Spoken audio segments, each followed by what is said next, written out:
नमस्कार, हमारा नाम है समरीन और आपने देखना शुरू कर दिया है खबर अनफिल्टर्ड। देखिए, जमीन से जुड़े मामले में पटना हाई कोर्ट का एक अहम फैसला आया है।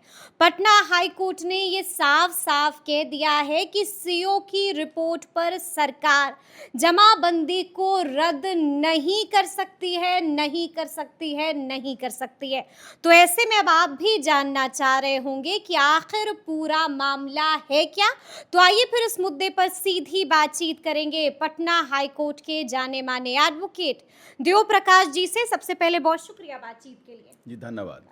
सबसे पहले तो वकील साहब, हम आपसे जानना चाहेंगे कि पूरा मामला है क्या।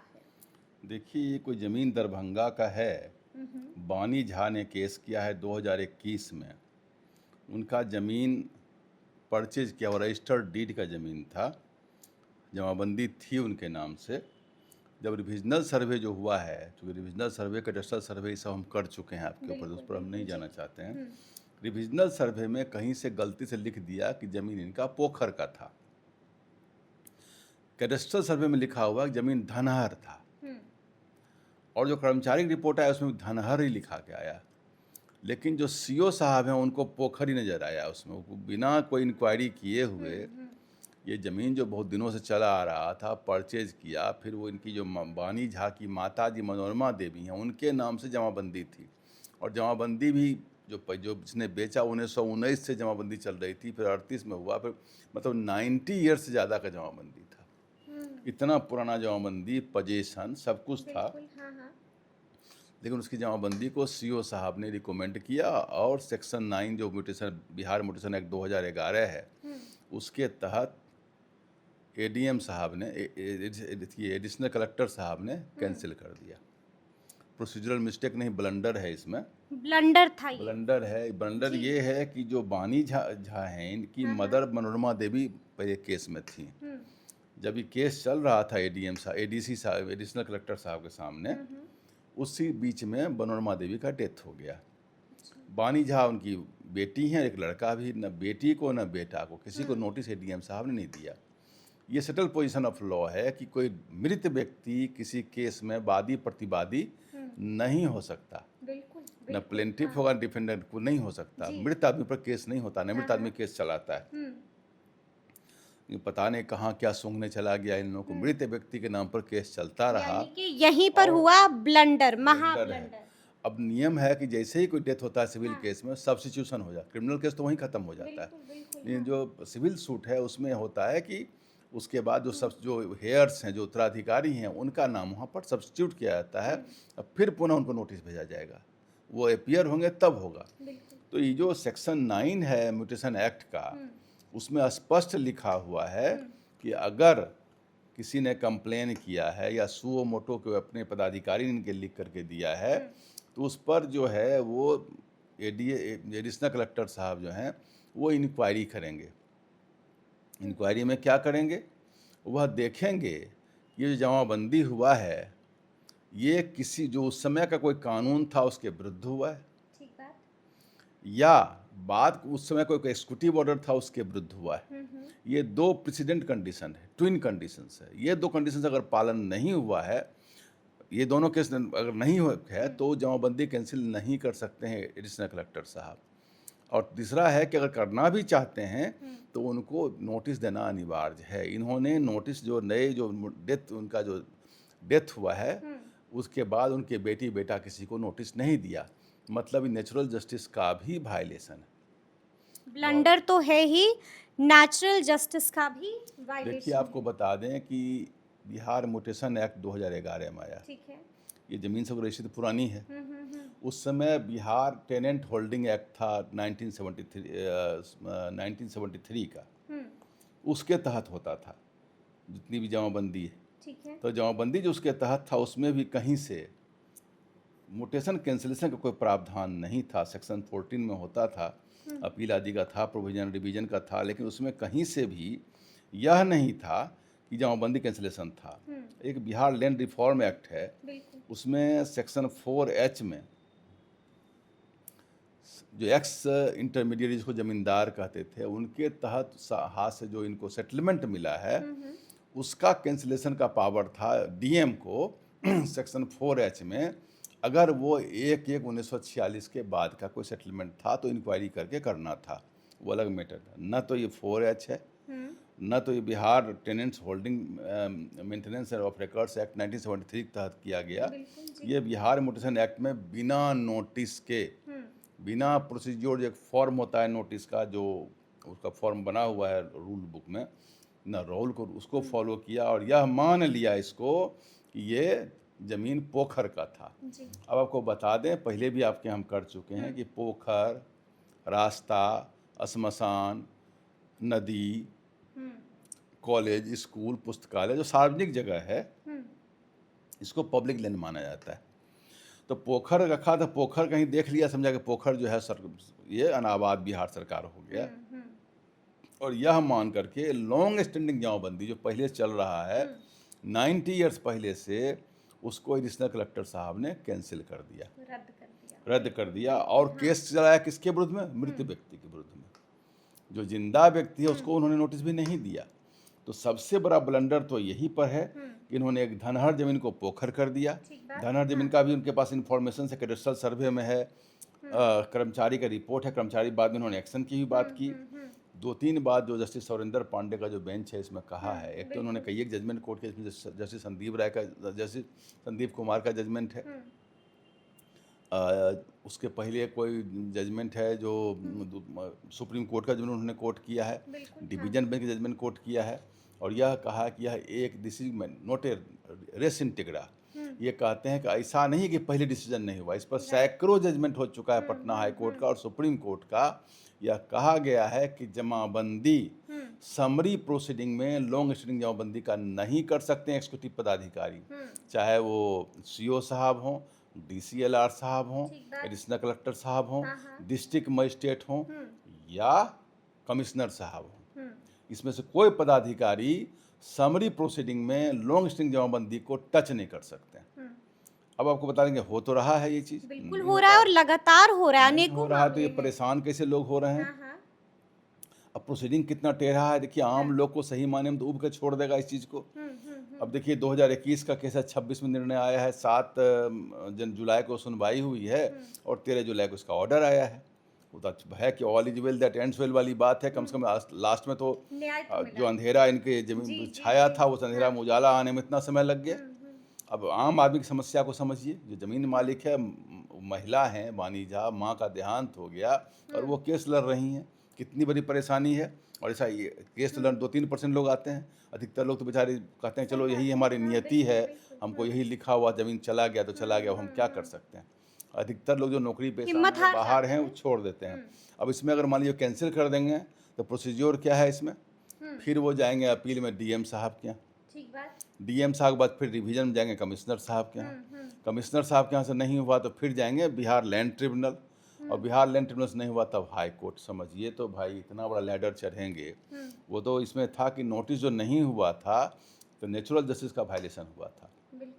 तो हम आपके माध्यम से आपके दर्शकों को कह देना चाहते हैं, अगर बिना नोटिस के किसी की जमाबंदी कैंसिल होती है तो वैसे केस में सीधे आप हाई कोर्ट आ सकते हैं, सीधे हाई कोर्ट का दरवाजा खटखटा सकते हैं, क्योंकि वो फंडामेंटल राइट का वायलेशन है।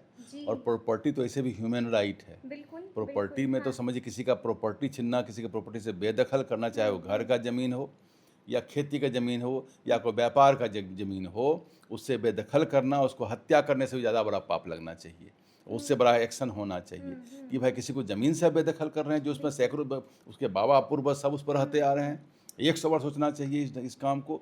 इसमें तो मैंने शुरू से कहा कि मैं 2 तरह के लोग हैं, एक तो लोग हैं कुछ सब करेंगे, कुछ मिल जाएगा तो चलो सेटलमेंट हो जाएगा, एक है कि नहीं मिला तो अपना डाल दिया केस को, अपना लड़ते लेकिन वकील साहब यहाँ पर हम आपसे ये भी समझना चाहेंगे कि सरकार के तरफ से भी पक्ष रखा गया था, क्या कुछ कहा है सरकार के वकील ने अपने पक्ष में? कुछ तो कहा होगा। सरकार के तो पक्ष से यही कहा कि ये ज़मीन जो है सो पोखर है, ये अनाबाद बिहार सरकार की ज़मीन है, और उनके जो नोटिस नहीं हुआ उस पर कुछ नहीं बता पाया कि डेथ हुआ तो नोटिस क्यों नहीं दिया। कोई जवाब नहीं था, कोई जवाब नहीं था। लॉन्ग स्टैंडिंग जमाबंदी पर कोई जवाब नहीं था। सबसे बड़ी बात ये तो डिसाइडेड मैटर है ना। सरकार के जो वकील थे वो मैप की बात कर रहे थे। एक मैप है, मैप में जगह पोखर दिखाया हुआ है। वो खतियान की बात नहीं कर रहे थे, न CS न RS न वो कर्मचारी रिपोर्ट। वो कहे कि नक्शा में ये पोखर है। अब उनका मतलब कि क्या डिजिटल सर्वे की अब भी उनके बात नहीं नक्शा कर में रहे थे। पोखर होगा तो कोई जमीन जाकर ले लेंगे। ये कोई दलील है बिल्कुल कि नक्शा में पोखर है? हम्म, खतियान में है ही नहीं। खतियान में लिखा हुआ है धनहर, खतियान में रैयत का नाम लिखा हुआ है। बिल्कुल जब रैयत का नाम खतियान में लिखा हुआ है, चौहद्दी में सबका नाम लिखा हुआ है, उसके अगल बगल के ज़मीन में सब जगह उसका नाम लिखा, कैसे उसको मान लीजिएगा? इतना ब्लाइंडली इस काम को नहीं करना चाहिए था। और यह करके आपने उसको जमाबंदी से कैंसिल कर दिया। और वो आदमी को, वो तो संजोग से जस्टिस सुरेंद्र पांडे ने बहुत अच्छा एक ऑर्डर दिया है इसमें, और उन्होंने उसको सेट असाइड कर दिया और यह भी कहा कि उसके जो जमाबंदी को रिस्टोर करिए, अदरवाइज फिर भेजते, फिर बेचारे नीचे जाकर घूमते रहते। इस ढंग के केस में अगर हाई कोर्ट ना रहें तो कितना लोग बेदखल हो जाए अपने ज़मीन से, जो हालत किए हुए हैं। और जिस ढंग से चीज़ों को, ये भी लिखा कि बहुत सारे जजमेंट में यह कह दिया जा चुका है कि लॉन्ग स्टैंडिंग जमाबंदी समरी ट्रायल से नहीं होगा। अगर सरकार को कोई डाउट है, एकमात्र रास्ता सिविल कोर्ट है। सिविल कोर्ट में जाकर सरकार टाइटल सूट करे, वहाँ डिसाइड करे ओनरशिप को, इशू को, टाइटल को। यहाँ से जो बिहार म्यूटेशन एक्ट में डिसाइड कर रहे हैं वो नहीं होगा, इम्पॉसिबल है, वो नहीं करना है। सरकार, कोर्ट ने कई एक बार कहा है, लॉ बुक में आ चुका है। हमको लगता है कि इस चीज़ को इन लोगों को इनकॉर्पोरेट करना चाहिए, जो तो पदाधिकारी। हमको ये समझना है वकील साहब, ये कोई पहला मामला नहीं है। लगातार हम लोग भी चर्चा करते ही रहते हैं, इस तरह के मामले आए दिन सामने आते रहते हैं। तो अब ऐसे में क्या कुछ करना चाहिए? देखिए, हम लोगों के पास सैकड़ों ऑर्डर ऐसे आए हैं जी जिसमें कि नीचे से गड़बड़ी हुई है तो DM लेवल पर, एडिशनल कलेक्टर लेवल पर सही हो गया। ऐसा बहुत लोग हमारे पास लेकर के आते हैं कि नीचे से गड़बड़ी हुई है, लेकिन ऊपर जाके बहुत जगह DCLR ने सही कर दिया है। ठीक बात। तो ऐसा बात नहीं है कि पूरी नदी ही गंदी है। लोग हैं, लोग जो ऐसा करने वाले हैं, हो 10-15%, 20% लोग होंगे जो इस ढंग का काम कर रहे हैं अनमाइंड, जो ऐसा तो उनको नहीं पता है, सब पढ़े लिखे लोग हैं सही बात है। भाई। ऐसा इस ढंग के लोग तो नहीं है कि उनको पढ़ाई लिखाई नहीं है, एजुकेशन ने कहा, सब कॉम्पिटिशन से आए हुए हैं। कोई रॉकेट साइंस नहीं है, सिंपल सी बात है। हम लोग समझ रहे हैं वकील होकर के, और हम लोग रोज़ बोल रहे हैं, जजमेंट इस पर आ रहा है, किताब लॉ बुक में लिखा हुआ है, सिंपल सा पतली किताब, उसमें भी सब लिखा हुआ है ये सब चीज़। तो इस ढंग से ब्लाइंडली इस काम को करना और किसी को ज़मीन से बेदखल करना, 20 बार सोचना चाहिए इस बात को करने से। फंडामेंटल राइट का उल्लंघन हो जाता है। फंडामेंटल राइट तो नहीं कहिए, कॉन्स्टिट्यूशनल राइट, कॉन्स्टिट्यूशनल राइट का उल्लंघन हो जाएगा ये। 300A में इसको संवैधानिक अधिकार बना दिया गया, लेकिन उसको सुप्रीम कोर्ट ने बहुत जजमेंट पे ज़मीन को कहा है वो ह्यूमन राइट है, मानवाधिकार, मानव का राइट है। आदमी जिंदा नहीं रहेगा, उसके पास ज़मीन नहीं, रहने का मकान ना हो, खेती का ज़मीन ना हो, या उसके पास जो व्यापार करता वहाँ की जगह आप छीन लीजिएगा तो कहाँ जाएगा वो? इससे बड़ा तो महापाप और महाहत्या है। इसे हत्या से बड़ा इसमें पाप होना चाहिए। इससे बड़ा पाप कुछ नहीं होगा। यानी कि ये बिल्कुल हम स्पष्ट समझें वकील साहब कि CO की रिपोर्ट पर सरकार जमाबंदी रद्द नहीं कर सकती है। नहीं, ये बात भी उन्होंने कहा दी, चूंकि इसमें CO सेक्शन 9 में उन्होंने कहा CO का रिपोर्ट, बोला CO की रिपोर्ट पर आप नहीं कर सकते लॉन्ग स्टैंडिंग जमाबंदी को। बड़ा झटका लगा है सरकार को एक बार फिर से। नहीं, समझदारी की ये झटका नहीं लगा है, ये पहले से कुछ लोगों की कारस्तानी है ये ये क्लियर कट मैटर है कि लॉन्ग स्टैंडिंग जमाबंदी समरी ट्रायल में कैंसिल नहीं होगा। जब होगा सिविल कोर्ट करेगी, बार बार डिसाइड किया हुआ मैटर है, लेकिन बार बार कुछ मामला ऐसा आ ही रहा है। और सबसे बड़ी बात है कि जमाबंदी कैंसिलेशन से पहले तो कानून ही नहीं था। अभी नया कानून होल्डिंग एक्ट में आया है, तो उसका भी इन्होंने, ये लोग मिसकंस्ट्रू कर रहे हैं इसको। क्या है जमाबंदी कैंसिलेशन का नया कानून? मैंने आपको शुरू में ही बताया कि उसमें कानून में यह है कि आपको अगर कोई रिपोर्ट, किसी कंप्लेन आता है, प्राइवेट व्यक्ति का ज़मीन मेरा है, ये कराए हुए हैं, या सुओ मोटो अपने लेवल से कोई अगर ये आपके पास आता है, तो इस ढंग की चीज़ अगर आपके पास आ रही है तो आप जो है सो इंक्वायरी करेंगे। इंक्वायरी करने में देखेंगे कि जिस समय जमाबंदी क्रिएट हुआ है वह जमाबंदी किसी नियम के विरुद्ध हुआ है या किसी एक्जीक्यूटिव ऑर्डर के विरुद्ध हुआ है। आपके पास संकल्प 2014 है जिसमें स्पष्ट लिखा हुआ है कि लॉन्ग स्टैंडिंग जमाबंदी जो है, जिसको चिरभोग कहा गया है, चिरभोग हिंदी में कहते हैं, चिरभोग जो है, उसमें उत्तराधिकारी कंटिन्यू आपके यहाँ कर चुके हैं इस नियम को। इसको चिरभोग का नियम लागू होता है, वो उसको, उसका जो है उत्तराधिकारी उसके ऊपर भोग करता रहेगा, उसको टच नहीं कर सकते हैं, यह स्पष्ट किया हुआ है। और उसमें देखना है कि अगर ये 2 प्रेसिडेंट कंडीशन है जो मैंने कहा, जमाबंदी कैंसिलेशन अगर नहीं हो रहा है और आपने उसको नोटिस किया है, तो ऐसे हालात में आप उसकी जमाबंदी कैंसिल करना, इसको कहा जाएगा बियॉन्ड जुरिस्डिक्शन या out of jurisdiction, illegal, null and void, nullity, illegal, null and void. जी, नलिटी, ये ऑर्डर एकदम वॉइड है, इलीगल है, गलत है, आर्बिट्रेरी है। लेकिन एक अंतिम सवाल है मेरा आपसे वकील साहब, ऐसे कई मामले हैं और ऐसे कई लोग हैं जिनकी जमाबंदी को सीओ की रिपोर्ट पर रद्द कर दिया गया, उनके पास क्या रास्ता, क्या विकल्प है? उनके लिए रामबाण है, उनके लिए रामबाण है। और अभी तो जस्टिस राजीव राय ने एक ऑर्डर दे दिया है जिसमें कि वो प्रिंसिपल सेक्रेटरी लैंड रिफॉर्म से मांग दिया है कि सब रिपोर्ट दीजिए कि अप्रैल से कितना आपके यहाँ अप्लाई हुआ और कितना पेंडिंग पड़ा हुआ और क्यों पेंडिंग पड़ा हुआ है। उसमें सबका रिपोर्ट मांगा है, चूँकि बार बार जमा से समय हो रहा है, लग रहा है, सबका रिपोर्ट मांग दिया है। तो कोर्ट इस बात को बहुत ही गंभीरता से ले रही है और कोर्ट इस बात को सही तरीके स्पष्ट माने कि कुछ एक लोग कारस्तानी के कारण सरकार की बदनामी हो रही। सरकार थोड़े किसी को बेदखल कर, सरकार पॉपुलर भाई पॉपुलर लोकप्रिय गवर्नमेंट है ना, तो लोकप्रिय गवर्नमेंट क्यों ऐसा काम करे? कोई बाहर विदेशी सरकार तो है ना, अपनी सरकार है। तो ये कुछ लोगों की कारस्तानी है। चलिए, तो सुना आपने क्या कुछ बताया है वकील साहब ने। देखिए, तफसील से हम लोगों ने बातचीत की है और आपको बताया है कि आखिर पूरा मामला है क्या। तो फिर ये पूरी बातचीत, ये पूरी चर्चा और ये पूरा वीडियो आपको कैसा लगा है, कमेंट करके हमें ज़रूर बताइएगा। तो ऐसे तमाम अपडेट्स के लिए बिल्कुल ऐसे ही हमारे साथ बने रहिएगा और देखते रहिएगा खबर अनफिल्टर्ड। यदि अब तक आपने हमारे चैनल को सब्सक्राइब नहीं किया है तो फिर झटपट कर लीजिएगा और फेसबुक पर भी हमें फॉलो करना हरगिज़ नहीं भूलिएगा। बहुत शुक्रिया आपका।